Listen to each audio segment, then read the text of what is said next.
Good morning बच्चों, आज हम लोग पढ़ेंगे हिस्ट्री का chapter 3 ruling the country side.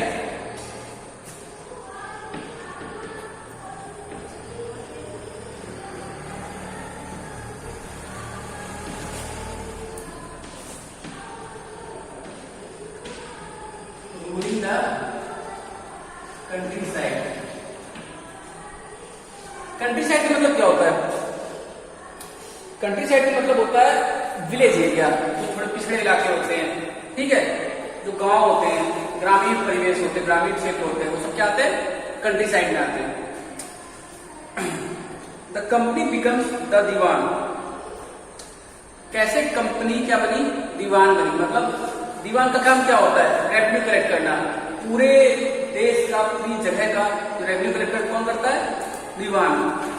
On 12 August 1765, the Mughal Emperor appointed the East India Company as the Diwan of Bengal. 12 अगस्त 1765 की बात है। दोस्तों, मुगल एम्परर थे, बादशाह थे, मुगल बादशाह, उन्होंने ईस्ट इंडिया कंपनी को दीवान बना दिया। कहाँ का? बंगाल का। The actual event most probably took place in Robert Clive tent. ये जो इवेंट था, ये कहाँ हुआ था? एक रॉबर्ट क्लाइव थे, अंग्रेज थे, उनके कहा हुआ था? टेंट पे। With a few Englishman. वहां कुछ अंग्रेज थे और कुछ इंडियन थे जो कि गवाह थे इस चीज के। But in the painting above the event is shown as majestic occasion taking place in a grand setting. पर इस पेंटिंग में क्या लग रहा है? पेंटिंग में देख के लग रहा है कि ये जो इवेंट था कोई बहुत धूमधाम से मनाया गया था। ठीक है, ये पेंटिंग बनाई गई, झूठी है, असलियत में ऐसा कुछ भी नहीं हुआ था। The painter was commissioned by Clive to record a memorable event in Clive's life. ये रॉबर्ट क्लाइव ने पेंटर को कहा था कि जानबूझ के ऐसी पेंटिंग बनाना जिसमें देखने को लगे ये बहुत धूमधाम से मनाया गया था, मुगल एम्परर ने हमको यहाँ का दीवान बना दिया था ईस्ट इंडिया कंपनी को। The grant of diwan clearly was one such event in British imagination. ये जो मेले जैसा उत्सव दिखा रहे हैं, ये केवल इनका इमेजिनेशन था, इनकी सोच थी कि ऐसे होगा, लेकिन हुआ क्या था? 4-5-10 लोग थे, उन्होंने आपस में बैठ के डिसाइड कर लिया था और चीजें तय हो गई थी कि आज से ईस्ट इंडिया कंपनी दीवान का काम करेगी बंगाल का। As diwan the company became the chief financial administrator of territory under its control. दीवान का मतलब क्या है? दीवान बनने के बाद कंपनी क्या करेगी? Chief financial administrator. जितना भी शासन है, जितना प्रशासन है, पैसे से लेकर फाइनेंस से लेकर, वो सब कौन संभालेगा? East India company. Now it had to think of administering the land and organising its revenue resource. अब उनको सोचना हो किस तरह से हम अपनी लैंड को बांटे, जमीन को बांटे, और किस तरह से हम रेवेन्यू टैक्स लोगों से, किसानों से, भारतीयों से वसूलें। This had to be done in a way that could give enough revenue to meet the growing expenses of the company. ये कैसे होगा? वो किसानों से कहेंगे ज्यादा से ज्यादा आप पैदावार करें, ज्यादा से ज्यादा किसानी करें, खेती करें, ज्यादा से ज्यादा अनाज उगाएं और हमें रेवेन्यू दें, हमें टैक्स पे करें। A trading company had also to ensure that it could buy the products it needed as sell what it wanted. ये ट्रेडिंग कंपनी थी, कौन? East India company. East India company चाहती थी कि हम यहाँ से जो चाहे वो खरीद लें सस्ते दामों में, और जो हमारा मन करे हम यहाँ पे बेचे अपने दामों में। Over the years the company also learn that it had to move with some caution. जैसे जैसे समय बीता तो कंपनी को ये भी समझ में आया कि हमें कुछ सावधानियां बरतनी पड़ेंगी अगर भारत में रहना है। Being an alien power, alien power मतलब बाहर से आए थे, दूसरे देश के थे। It needed to pacify those who in the past had ruled the countryside. तो वो पुराने लोगों को देखते थे कि यहाँ पे वो कैसे राज किया, उसी तरीके से हम भी शासन करेंगे। And enjoyed authority and prestige, और यहाँ की अथॉरिटी मतलब यहाँ पे शासन करेंगे, यहाँ पे राज करेंगे और यहाँ पे इज्जत कमाएंगे। Those who had held local power had to be controlled, but they could not be entirely eliminated. हालांकि यहाँ की जो लोकल पावर थी या लोकल लोग जो रूल करते थे, उनको इन्होंने क्या किया? काफी हद तक कंट्रोल कर लिया था, पर उनको एलिमिनेट नहीं कर पाए थे, उनको देश से निकाल नहीं पाए थे। How was this to be done? कैसे होगा ये? In this chapter we will see how the company came to colonise the countryside. इस चैप्टर में यही पढ़ेंगे कैसे, आखिर कैसे कंपनी ने धीरे धीरे मेन देश में छोड़ दो, शहरों में छोड़ दो, गांव इलाकों में भी कब्जा किया।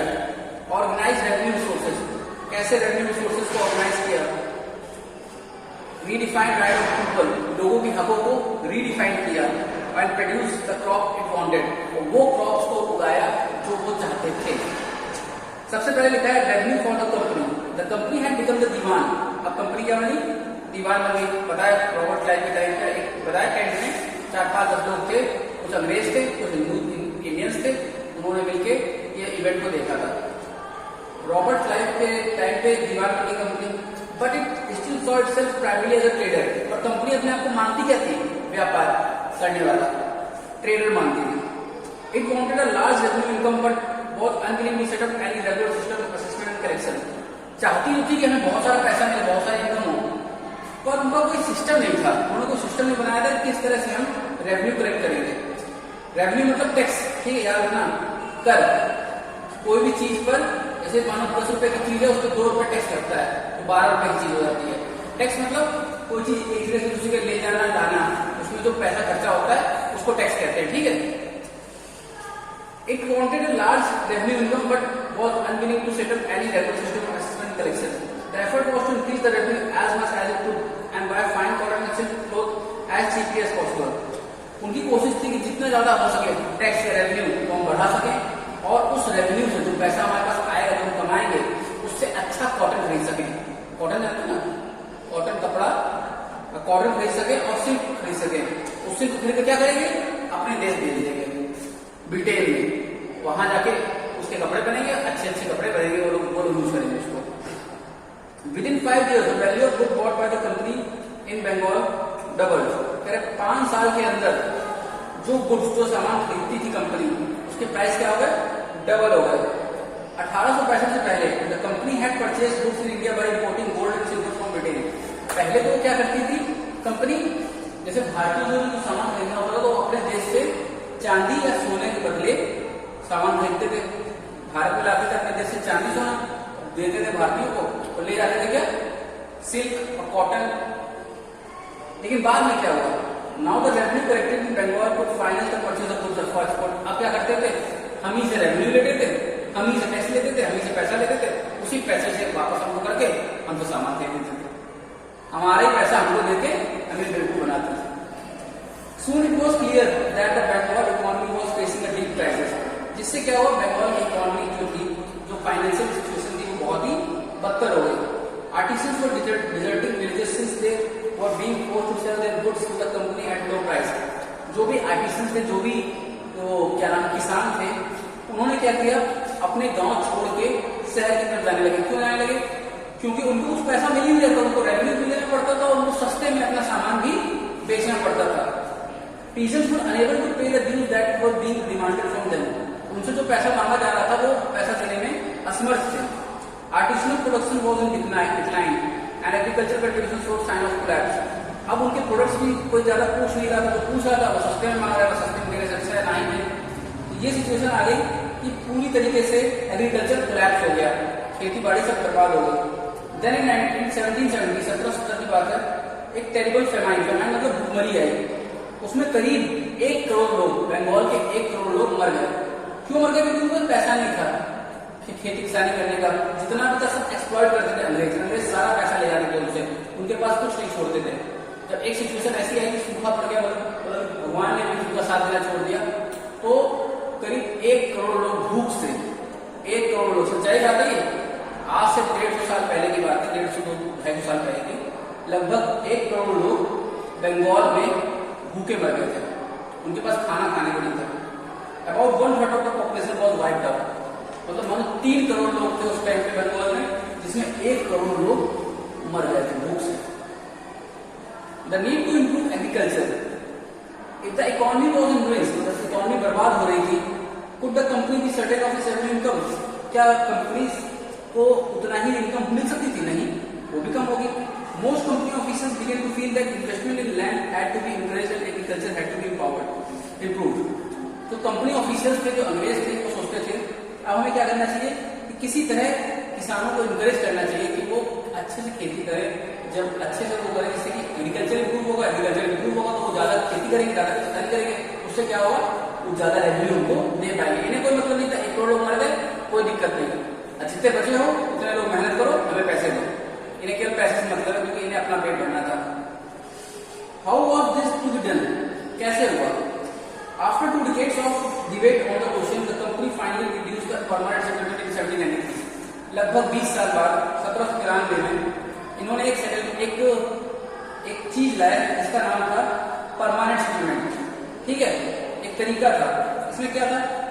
इसमें ये जो राजा और तालुकदार थे, जो भी उस टाइम पे राजा या तालुकदार थे, उनको क्या बना दिया गया? जमींदार बना दिया गया उस पर्टिकुलर जगह का। They were asked to collect rent from the peasants. उनसे कहा गया कि आप लोग किसानों से जाके रेंट लेंगे। कौन? जमींदार। जमींदार लोग रेंट लेंगे। They were asked to collect rent from the peasants and pay revenue to the company, और कलेक्ट करके कंपनी को पैसा देंगे। The amount to be paid was fixed permanent, अब फिक्स कर दिया कि इतना पैसा आपको देना ही देना है। अब क्या है? अब मानो किसान ने पूरे साल में कमाए 1 लाख रुपए, ठीक, तो उससे कह रही 70,000 तुम्हें देना है। तो किसान से 80-90 हजार लेगा, तो 70,000 दे पाएगा, अपना फायदा तो देगा जमींदार। लेकिन होता क्या था? 70,000 देने ही देने। अब किसान ने मानो कमाए 15,000 20,000, तो कहाँ 70,000 दे देगा? दे पाएगा? तो जमींदार को 70,000 निकलेगा, तो जमींदार कंपनी को 70,000 कहां से देगा? तो होता क्या था? जो इंसान जैसे तय कर दिया पैसा तुम्हें इतना देना है, परमानेंट सेटलमेंट में तय कर दिया आपको इतना पैसा देना है, इतना पैसा नहीं दे पाए आपसे जमींदारी छीन ली जाएगी। ऐसे क्या होता था? रोज लगभग ऐसा हर दिन, मतलब हर दिन के हिसाब से होता था इतना पैसा आपको देना है। हर दिन नहीं दे पाता जो जमींदार, उसको उससे जमींदारी छीन ली जाती थी। ऐसे चलता रहा। The amount to pay was fixed permanently, that is was not to increase ever in future. यहाँ तक कि फ्यूचर में भी इस रेट बढ़ नहीं सकता है। It was felt that this would ensure a regular flow of revenue into the company coffers and at the same time encourage जमींदार to invest in improving the land. अब अंग्रेजों को ये लगता था कि इससे क्या होगा? ये जो जमींदार है अपने किसानों से कहेंगे कि लैंड को इम्प्रूव करो, अच्छे से खेती करो, और जैसे कि हमारे यहाँ पैसा तो आता रहे, हमने डिसाइड कर दिया 70,000 रुपये आने तो आते रहेंगे। लेकिन ऐसा नहीं हो सकता था। Since the revenue demand of the state would not be increased, the जमींदार would benefit from increased production from the land. अब लेकिन इससे एक फायदा भी था। मानो कि उन्होंने डिसाइड कर दिया 70,000, लेकिन अब कभी कभी जमीन से ज्यादा खेती हो रही है, ज्यादा उपज हो रही है, तो फायदा कौन उठा रहा था? जमींदार। जमींदार को देने तो नहीं है।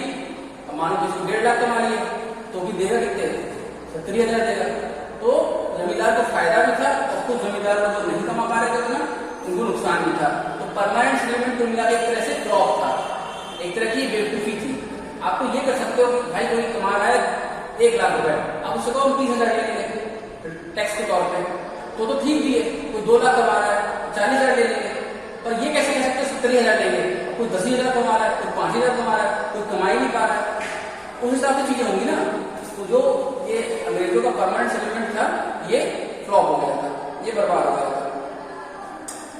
आज यहीं तक रखते हैं। अब इसके बारे में प्रॉब्लम्स क्या हुई थी, कौन सा नया सिस्टम आए थे, ये सारे कल पढ़ेंगे। ठीक है।